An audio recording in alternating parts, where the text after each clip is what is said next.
हाँ जी B class, very good evening to all of you. आज बेटा हम शुरू करने वाले हैं हमारी क्लास 12th की केमिस्ट्री का चैप्टर, जिसका नाम बेटा क्या है, केमिकल काइनेटिक्स। ठीक है, ये काफी इम्पोर्टेंट एंड इंटरेस्टिंग चैप्टर है। और मैं ऐसा क्यों बोल रहा हूँ, क्योंकि बेटा वैसे तो केमिस्ट्री में हम टाइम को इतनी इम्पोर्टेंस नहीं देते। ठीक है, हालांकि टाइम की बहुत ज्यादा वैल्यू बेटा फिजिक्स में है, पर केमिस्ट्री में टाइम की इतनी इंपॉर्टेंस, इतनी रेलेवेंस नहीं है। लेकिन पूरी 11th एंड 12th की केमिस्ट्री जब आप पढ़ते हैं बेटा, तो आप देखते हैं कि सिर्फ एक ही ऐसा चैप्टर आता है जहां पे हम टाइम को थोड़ी वैल्यू देते हैं और उस पे बेस्ड कुछ चीजों को स्टडी करते हैं। तो बेटा ये चैप्टर ही क्या कहता है, ये चैप्टर कहता है कि केमिकल रिएक्शंस बेटा किसके ऊपर बेस्ड है, टाइम के साथ रिलेट करने जा रहे हैं, एसोसिएट करने जा रहे हैं। तो बेटा केमिकल काइनेटिक्स बेटा ये केमिस्ट्री की वो ब्रांच है जो रिएक्शन की स्पीड पे बेस्ड है। और ऐसे कौन कौन से फैक्टर्स हैं जो रिएक्शन की स्पीड को, बेटा रेट ऑफ रिएक्शन ये जो शब्द है बेटा, इसका असली मतलब बेटा क्या होता है, स्पीड ऑफ रिएक्शन। एक्चुअली ये जो वर्ड है स्पीड बेटा, ये ना फिजिक्स का फिजिकल वर्ड है बेटा, फिजिक्स का वर्ड है। तो केमिस्ट्री में हम फिजिक्स के वर्ड को बेटा कोशिश करें ना पढ़े, इसलिए हमने बेटा यहाँ पे क्या लिखा है, रेट ऑफ रिएक्शन, मतलब रिएक्शन डिवाइडेड बाय टाइम। कैसे रिएक्शन समय के साथ हो रही है, और बेटा उसके साथ हम बेटा क्या पढ़ने वाले हैं, उस रिएक्शन का मैकेनिज्म, कि वो रिएक्शन असलियत में कैसे होती है। बेटा ये पूरा chapter, entire chapter is based on experimental values। बेटा ये पूरा चैप्टर जो है वो एक्सपेरिमेंटल वैल्यूज के ऊपर बेस्ड है। आप इसको अजम्पशन नहीं कर सकते, चलो सर ये तो वैल्यू बड़ी टेढ़ी सी लग रही है, चलो हम ऐसा करते हैं, हम एक बड़ी सिंपल सी वैल्यू ले लेते हैं। No no no no no no no no बेटा, बड़ी जैसी जैसी वैल्यूज आ रही हैं बेटा, वो एक्चुअली में असली वैल्यूज है जिनके साथ रिएक्टेंट्स को हमने हमने आपस में रिएक्ट कराया और फिर हमको बेटा प्रोडक्ट मिलता है। तो ये मत सोचना कि ये बड़ी अजीब सी वैल्यू आ रही है या बड़ी अजीब सी वैल्यू लिखी है बेटा, नो, ये वैल्यूज एक्चुअल एक्सपेरिमेंटल वैल्यूज होती हैं, जिनको उन्होंने स्टडी करके हमारे लिए एज ए कॉन्सेप्ट समझाया है या एज ए न्यूमेरिकल उनको प्रेजेंट किया है। ठीक है, तो ये पूरा का पूरा एक्सपेरिमेंटल चैप्टर है, having experimental data associated with it. तो हम बात करते हैं केमिकल काइनेटिक्स की। अब बेटा स्पीड के बिहाफ पर, है ना, रेट का मतलब होता है स्पीड के बिहाफ पर, हमारे पास रिएक्शन बेटा तीन टाइप की होती है। एक होती है बेटा फास्ट रिएक्शन, जैसे बेटा आपने क्या ले लिया, एसिड ले लिया, आपने क्या ले लिया, बेस ले लिया, बेटा वो क्या बना देंगे, रिएक्ट करके सॉल्ट पानी। अच्छा, ये रिएक्शन बेटा नैनो सेकेंड्स, मिली सेकेंड्स में हो जाती है बेटा। तो कोई टाइम नहीं है कि अगर इस टाइम फ्रेम में आएगी, इस से लेके एक्स से लेके वाई तक आएगी, तो बेटा रिएक्शन जो है वो फास्ट कहलाई जाएगी। नो नो नो नो, ऐसा कोई हमने टाइम फ्रेम नहीं रखा हुआ। अगर रिएक्शन इस टाइम फ्रेम में है तो वो स्लो कहलाई जाएगी, रिएक्शन इस टाइम फ्रेम में है तो वो मॉडरेट कहलाई जाएगी। No no no no no, ऐसा कोई भी टाइम फ्रेम नहीं है। हाँ, अगर मेरे से कोई पूछे कि भाई फास्ट रिएक्शन का एग्जांपल दो, तो बेटा मैं तो सबसे पहले एग्जांपल दे दूंगा किसका, strong acid reacting with strong base. ठीक है, ये सबसे बढ़िया एग्जाम्पल जो है वो हो जाता है बेटा। देन अगर मेरे से कोई पूछे कि एग्जाम्पल दीजिएगा एक स्लो रिएक्शन का, तो बेटा उसके रिएक्शन में एग्जाम्पल मैं दे सकता हूं बेटा रस्टिंग, है ना। सबसे अच्छा एग्जाम्पल जो है बेटा स्लो रिएक्शन का, बेटा वो क्या है, रस्टिंग है ना। अब ये देखो बेटा, एक और एग्जाम्पल हो गया फास्ट रिएक्शन का हमारे पास, सिल्वर नाइट्रेट NaCl के साथ रिएक्ट करके क्या देता है बेटा, silver chloride sodium nitrate. Then बेटा स्लो रिएक्शन में हमारे पास एग्जांपल हो गया रस्टिंग या करोजन ऑफ आयरन, या कोरोजन किसी का भी हो बेटा। देन मॉडरेट स्पीड में हमारे पास क्या हो गया, हमारे पास हो गया डीकॉम्पोजिशन ऑफ हाइड्रोजन पेरोक्साइड। ये बेटा एक मॉडरेट स्पीड है। मॉडरेट का मतलब है स्लो से फास्ट और फास्ट से स्लो, है ना। स्लो और फास्ट के बीच में कहीं पे ये लाई करती है। I repeat, there is no time frame जिसके अंदर अगर मैं रख दूं तो बेटा कोई रिएक्शन स्लो फास्ट या बेटा क्या हो जाती है, मॉडरेट हो जाती है। ठीक है, तो जो रिएक्शन फास्ट होती है मैंने एग्जांपल दे दिया, स्लो है मैंने एग्जांपल दे दिया। अब बेटा कुछ रिएक्शंस इतनी स्लो है it takes years to complete, उसको सालों साल लग जाएंगे बेटा कंप्लीट होने में, तो बेटा वो तो बड़ी स्लो रिएक्शन हो गई। कुछ रिएक्शन फास्ट है 1 मिनट में हो जाती है, कुछ रिएक्शन फास्ट है 1 सेकंड में हो जाती है, कुछ रिएक्शन और भी फास्ट है वो उससे भी कम सेकंड में हो जाती है। तो बेटा कोई पर्टिकुलर टाइम फ्रेम नहीं है। फिर बेटा मॉडरेट एग्जांपल क्या हो गया बेटा, हाइड्रोलिसिस ऑफ सुक्रोज। इस रिएक्शन में हम क्या कर रहे हैं, हाइड्रोलिसिस ऑफ सुक्रोज। हमने बेटा ये ले लिया, तो बेटा ये क्या है, सुक्रोज, और बेटा ये क्या दे रहा है, ग्लूकोज, एंड क्या दे रहा है, फ्रक्टोज। ठीक है, ये एग्जांपल हो गया मॉडरेट का। देन बेटा अब हम बात करते हैं कि रिएक्शन की स्पीड कैसे होती है, उसको बेटा हम कहते हैं, अब 3 नाम से बेटा उसको हम पढ़ते हैं, है ना। बुक्स में अलग अलग बुक्स में बेटा ये नाम पढ़ सकते हैं आप। कहीं लिखा होता है बेटा रेट ऑफ रिएक्शन, कहीं जगह पे शॉर्ट फॉर्म में लिखा होगा ROR, और कहीं जगह पे लिखा होता है सिर्फ रेट। तो बेटा रेट ऑफ रिएक्शन, ROR या रेट, ये तीनों चीजें बेटा सेम ही होती है। तो बेटा रेट का मतलब होता है anything divided by time. Rate word का मतलब होता है एनीथिंग, नीचे उसके बेटा क्या आना चाहिए, टाइम आना चाहिए।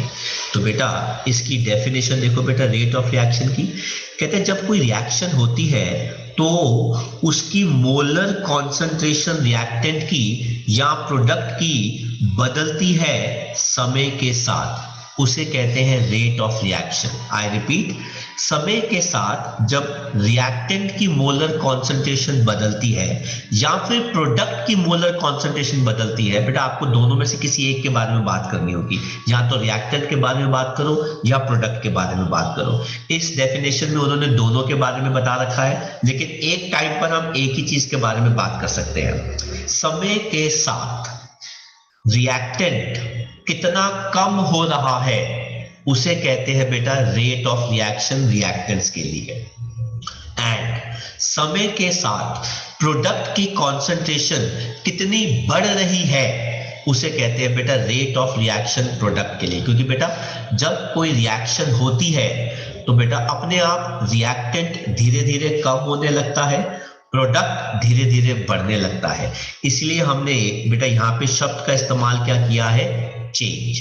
तो बेटा it is the change in the molar concentration of reactant या प्रोडक्ट पर यूनिट टाइम। और बेटा रेट का SI यूनिट बेटा क्या होता है, मोल पर लीटर पर टाइम।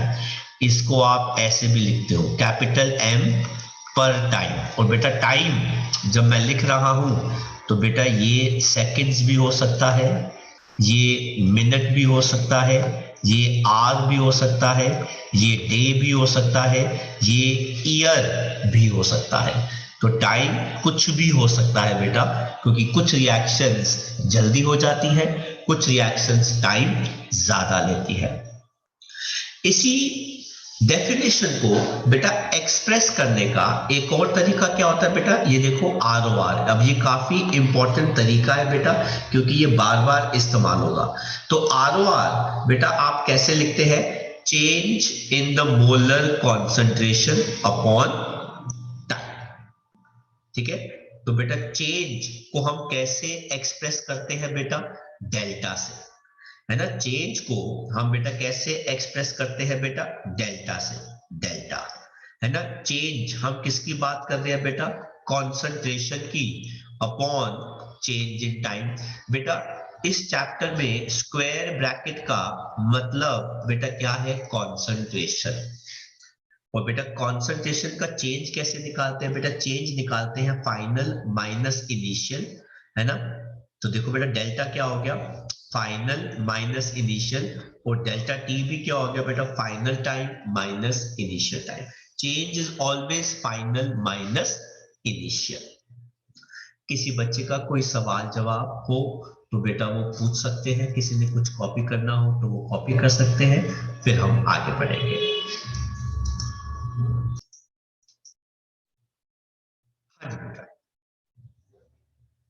अब देखिए बेटा एक एग्जाम्पल लेते हैं। मान लीजिए बेटा हमारे पास एक रिएक्शन है जहां पे ए बेटा हमें क्या दे रहा है, बी। तो बेटा ए रिएक्टेंट हो गया और बी क्या हो गया बेटा, प्रोडक्ट।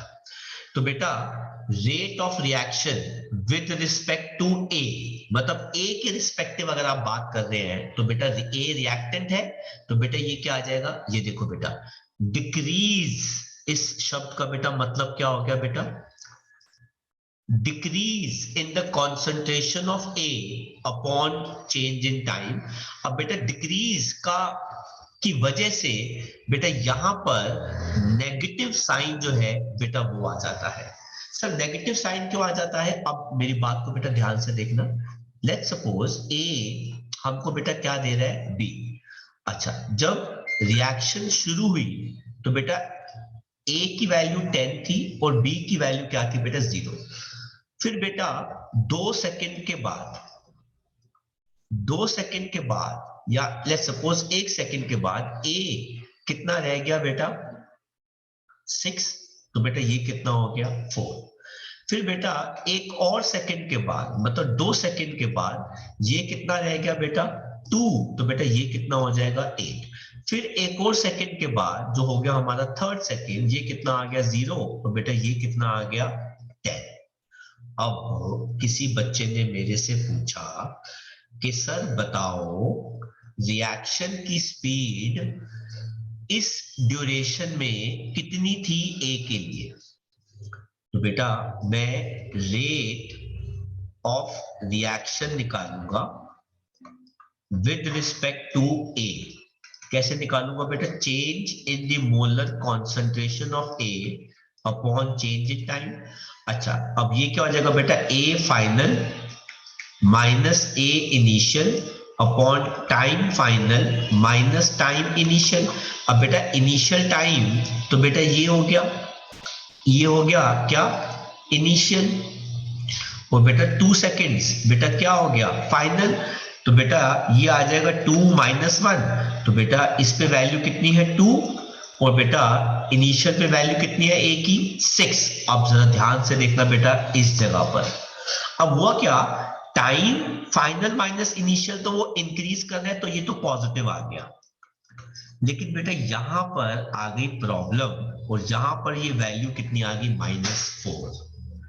बेटा rate can never be negative, इसीलिए we use negative sign only with concentration of reactant so as to make it positive। तो बेटा हमको अपनी तरफ से बेटा यहाँ पे क्या लगाना पड़ता है, नेगेटिव साइन, क्योंकि हमेशा अगर आप रिएक्टेंट में चेंज निकालोगे फाइनल माइनस इनिशियल, तो बेटा समय के साथ रिएक्टेंट हमेशा कम होते हैं, डिक्रीज होते हैं। इस वजह से रेट हमेशा नेगेटिव आता है, लेकिन रेट कभी भी नेगेटिव नहीं होता। इसीलिए मुझे अपनी जेब से नेगेटिव साइन लगाना पड़ता है ताकि मैं उसको क्या बना सकूं, पॉजिटिव बना सकूं। तो जब भी आप रिएक्टेंट्स की कॉन्सेंट्रेशन को बेटा एक्सप्रेस करेंगे तो उसके फॉर्मूले में नेगेटिव साइन जो है आप जरूर लगाएंगे, ताकि ऑटोमेटिकली फाइनल आंसर जो है वो हमारा क्या हो जाए, पॉजिटिव। प्रोडक्ट में बेटा आपको लगाने की जरूरत नहीं पड़ेगी। सर क्यों? क्योंकि आप देख सकते हैं प्रोडक्ट में समय के साथ वैल्यू बढ़ी रही है। आप इसी रिएक्शन में वापस आ जाइए। अब आप निकाल लीजिए बेटा रेट किसके रिस्पेक्टिव, कॉन्सेंट्रेशन ऑफ बी के respective, change in the concentration of B upon change in time. तो ये आ जाएगा final concentration minus initial time, final minus time initial. Final कितना है बेटा 8 माइनस 4, टाइम कितना है बेटा 2 माइनस 1, बेटा ये कितना आ गया 4। तो प्रोडक्ट का रेट हमेशा पॉजिटिव होता है।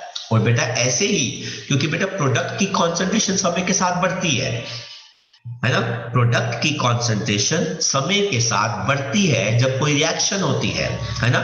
विद टाइम, ये देख लीजिएगा बेटा, with time concentration of reactant decreases and concentration of product जो है बेटा वो क्या करती है, इंक्रीज करती है। तो बेटा डिक्रीज करने की वजह से ये आंसर नेगेटिव आता है, तो हमें अलग से नेगेटिव साइन लगाना पड़ता है। ये है बेटा कॉन्सेप्ट रेट का विद रिस्पेक्ट टू बेटा रिएक्टेंट, जहां पे हमें नेगेटिव साइन यूज करना पड़ता है। ऐसे ही बेटा अगर आप ग्राफ प्लॉट करते हो तो ये देखो बेटा रिएक्टेंट की कॉन्सेंट्रेशन काफी ज्यादा होती है पहले, पर बेटा टाइम के साथ रिएक्टेंट की कॉन्सेंट्रेशन जो है बेटा वो कम होने लग जाती है। तो बेटा ये इनिशियल कॉन्सेंट्रेशन कहलाती है बेटा, है ना, ये वाली वैल्यू। और ये वाली वैल्यू जो है बेटा वो क्या कहलाती है बेटा, फाइनल कॉन्सेंट्रेशन। ये बेटा हमारा क्या कहलाता है, इनिशियल टाइम, और ये हमारा क्या कहलाता है, फाइनल टाइम। तो रेट बेटा आप रिएक्टेंट के लिए ऐसे निकाल सकते हो। इसी के सिमिलर तरीके से बेटा हम रेट रिएक्शन का विद रिस्पेक्ट टू बी, यहाँ पे बेटा बी क्या है, प्रोडक्ट, तो बेटा कैसे निकालते हैं, इंक्रीज। यहाँ पे बेटा एरो ऊपर बेटा क्या स्पेसिफाई कर रहा है, increase in the concentration of B upon time. तो बेटा इंक्रीज इन द कॉन्सेंट्रेशन को आप सिंपली ऐसे एक्सप्रेस कर सकते हैं।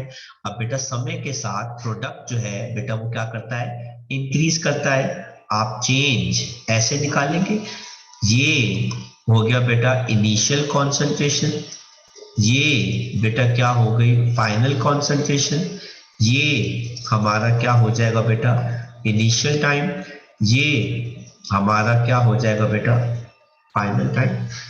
तो बेटा ये आ गया रेट। और बेटा आप इन तीनों को इकट्ठे कंबाइन भी कर सकते हो। ये तो बेस्ट पार्ट है बेटा रेट निकालने का, कि आप पूरी रिएक्शन के अंदर हर रिएक्टेंट के और प्रोडक्ट के रेट को बेटा क्या कर सकते हो, कंबाइन करके तीनों को अटैच कर सकते हो, नो मैटर उसके अंदर कितने रिएक्टेंट है कितने प्रोडक्ट है। तो बेटा ये बड़ी इंपॉर्टेंट स्टेटमेंट है। सर नेगेटिव साइन का क्या फायदा है रिएक्टेंट्स के केस के अंदर, ताकि हम रेट को क्या बना सके पॉजिटिव, क्योंकि रेट कभी भी नेगेटिव नहीं होता, specially in case of reactants. तो बेटा जैसे मेरे पास ये एक रिएक्शन है, मुझे कोई बोलेगा सर इसके लिए रेट लिख के बताओ। अब जरा ध्यान से देखो बेटा, रेट ऑफ रिएक्शन बेटा मैं कैसे लिखूंगा, नेगेटिव। मैं सबसे पहले इसके लिए लिख रहा हूं, change in the molar concentration of A upon change in time, negative change in the molar concentration of B upon change in time.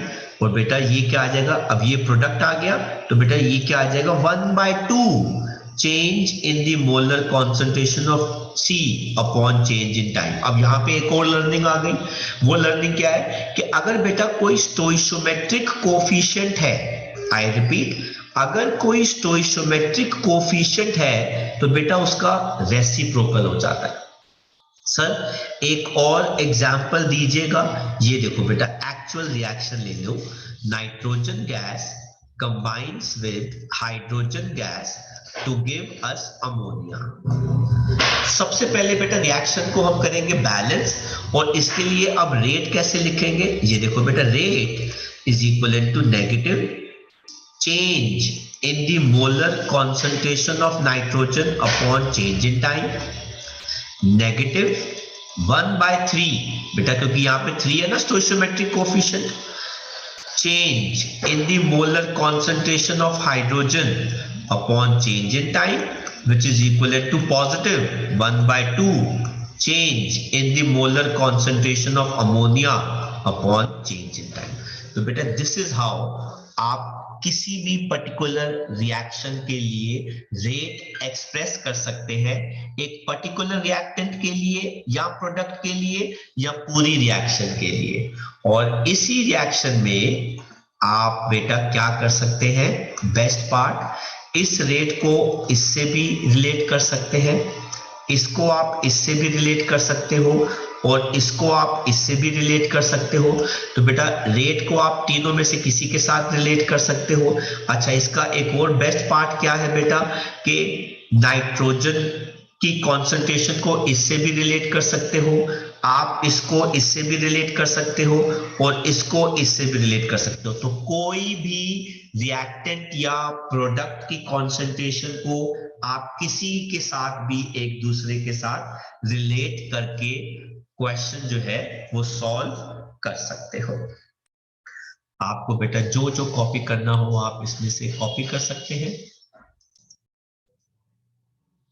बेटा तो ये हो गया बेटा हमारा रेट, हमने बेटा एक्सप्रेस कर दिया। ये हमने अमोनिया का एग्जांपल लेके बेटा रेट को एक्सप्रेस कर दिया, हमने आपको अभी करके बताया। अब हम बात करते हैं बड़ा छोटा सा टॉपिक, टाइप्स ऑफ रेट। बेटा रेट निकालने के दो तरीके होते हैं हमारे पास। एक होता है बेटा एवरेज रेट, इसके अंदर बेटा क्या होता है, कॉन्सेंट्रेशन रिएक्टेंट की और प्रोडक्ट की बेटा it is keep on changing through out, पूरी रिएक्शन में चलती रहती है, इसीलिए rate does not remain constant, है ना। अगर मान लो एक रिएक्शन 1 घंटे में खत्म होती है तो बच्चा क्या करेगा, 10-10 मिनट के गैप में हर बार वो रेट निकाल देगा। तो बेटा रेट 1, फिर ले लेगा रेट 2, फिर ले लेगा रेट 3, फिर ले लेगा रेट 4, फिर ले लेगा रेट 5, फिर ले लेगा रेट 6 और बेटा फिर बाद में उनका क्या निकाल देगा बेटा, एवरेज निकाल देगा। तो बेटा ये एक अच्छी वैल्यू नहीं होती क्योंकि इसके अंदर टाइम गैप काफी ज्यादा होता है और एवरेज रेट को बेटा हम डेल्टा से रिप्रेजेंट करते हैं। तो सर फिर हम कैसे करें? अब इसमें एक और प्रॉब्लम है कि आपको पूरी रिएक्शन का इंतजार करना पड़ेगा कि वो कब खत्म होगी। अगर कोई रिएक्शन 3 दिन ले रही है, 4 दिन ले रही है, तो भाई मैं 4 दिन 5 दिन बैठा रहूंगा क्या रिएक्शन के लिए? नहीं नहीं नहीं नहीं नहीं। एवरेज रेट एक बढ़िया तरीका नहीं है रिएक्शन की रेट को निकालने का। इसलिए बेटा हम क्या प्रेफर करते हैं बेटा, इंस्टेंटेनियस रेट, ये प्रेफर किया जाता है। कहते हैं ये रिएक्शन का रेट होता है किसी भी इंस्टेंट ऑफ टाइम के अंदर थ्रू आउट द रिएक्शन, मतलब रिएक्शन हो रही है, आप कभी भी रिएक्शन को स्टडी करने के लिए घुस जाओ और उसकी बेटा वैल्यूज को ऑब्जर्व करो और पढ़ने के बाद बाहर आ जाओ। मतलब आपको कोई टेंशन नहीं है रिएक्शन कब शुरू हुई, आपको कोई टेंशन नहीं है रिएक्शन कब खत्म हुई, आप रिएक्शन चल रही थी, आप गए, आपने वैल्यूज को ऑब्जर्व किया, लिखा और बेटा बाहर आ गए। इसमें टाइम गैप बहुत छोटा होता है ना। तो अब अगर एक रिएक्शन 5 घंटे में हो रही है, आपको क्या फर्क पड़ता है, आप 5 मिनट के अंदर या 1 मिनट के अंदर जाओगे, रिएक्शन को स्टडी करोगे, टाइम गैप छोटा है, इसलिए बेटा हम डेल्टा जो है बेटा वो किस में बदल जाता है, डी में बदल जाता है बेटा। तो डेल्टा का सिंबल जो है वो छोटे डी में बदल जाता है, जिसको हम कहते हैं बेटा इंस्टेंटेनियस रेट, जो बेटा हम प्रेफर करते हैं। इसीलिए अब हम बेटा क्या करेंगे, हम डेल्टा की जगह आप देख सकते हैं बेटा डी का सिंबल लगा देंगे। वही सेम रिएक्शन ऊपर जब मैंने डेल्टा का सिंबल लगाया तो वो एवरेज रेट था, लेकिन बेटा डेल्टा का सिंबल हटा के मैंने छोटा डी लगा दिया तो बेटा वो क्या बन जाएगा, इंस्टेंटेनियस रेट बन जाता है। इंस्टेंटेनियस रेट ज्यादा प्रेफर्ड होता है बेटा, ठीक है। लेकिन कुछ क्वेश्चंस में इंस्टेंटेनियस रेट यूज हो रहा है, किसी के अंदर एवरेज रेट यूज हो रहा है, उससे कोई फर्क नहीं पड़ता। न्यूमेरिकल जिस फॉर्म से है वो उसी फॉर्म से स्टडी किया गया है, उसी फॉर्म में दिया जाएगा। लेकिन आपकी चॉइस, आपकी प्रेफरेंस, हमारी चॉइस, हमारी प्रेफरेंस जो होती है बेटा वो इंस्टेंटेनियस रेट की निकालने की होती है। अब बेटा वही रिएक्शन जो थोड़ी देर पहले हमने पढ़ी थी उसको हम एक और तरीके से दुनिया को क्या बताते हैं, कहते हैं twice rate of disappearance of C is equal to twice the rate of disappearance of B। तो बेटा it is equal to rate of appearance of C। बेटा आपको याद होगा जब आप बेटा रेट लिखते हैं, है ना, dA upon dt negative which is equal to negative dB upon dt which is equivalent to 1 by 2 dC upon dt। तो बेटा ये वाला जो 2 है वो इनवर्स में आ रहा है, ये वाला जो 2 है वो इनवर्स में आ रहा है। जब ये ऑपोजिट साइड पे जाएगा तो बेटा ये क्या हो जाता है, मल्टीप्लाई। और बेटा रिएक्टेंट्स, आई रिपीट, रिएक्टेंट्स समय के साथ बेटा क्या होते हैं, डिसअपियर, डिसअपियर। लेकिन प्रोडक्ट जो होता है समय के साथ बेटा क्या होता है, अपीयर। इसीलिए बेटा हमने शब्द का इस्तेमाल किया है twice the rate of disappearance of A is equivalent to twice the rate of disappearance of B which is equivalent to rate of appearance of C। तो बेटा ये हमारा कॉन्सेप्ट क्या होता है बेटा, टाइप्स ऑफ रेट रिएक्शन के निकालने का। आई होप आपको बेटा ये कॉन्सेप्ट क्लियर हो गया भाई।